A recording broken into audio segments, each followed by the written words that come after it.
All right, that's the end of Tuesday. And if we take a quick look at what we got going on, um,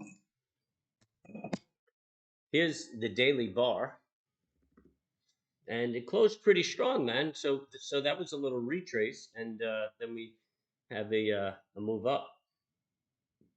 But what's interesting is if you look at the histogram on the MACD, it's actually stronger today than it was yesterday.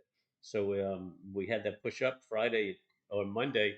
It tapered off a little bit, and then there was a lot of buying, a lot of follow through in that buying.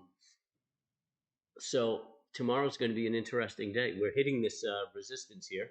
We might make a flag over the next 2 days and then bust through this. We'll see.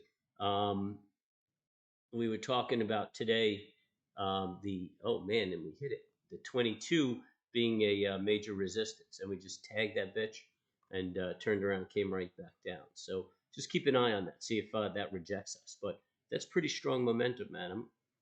I'm feeling like well, maybe we'll get a retrace. I mean, the only thing that's making me apprehensive is it's a lot of days up, and that's a scary thing. A lot of days up. So we'll just keep our eye on that. And then quick look at Bitcoin. It made its move in the morning and then it's just consolidated the rest of the day. Still not a bad bar for the daily. We're above that initial trend on the daily that we were looking for, and now we just have this major trend we want to break. It's going to be quite a move.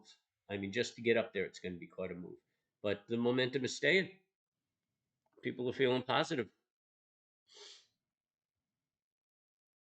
We have to break this, and then we have to break this high right here, and then away we go. Should be moving, and that's it. That's all we're gonna look at. Um, we'll have to look at everything in the morning with the futures, and then we'll be able to get set up. So everybody, I hope you're trading well. Remember, manage those that downside risk. Um, don't trade without stops. Got to be calm and cool and at peace when you trade. And good luck with your trades.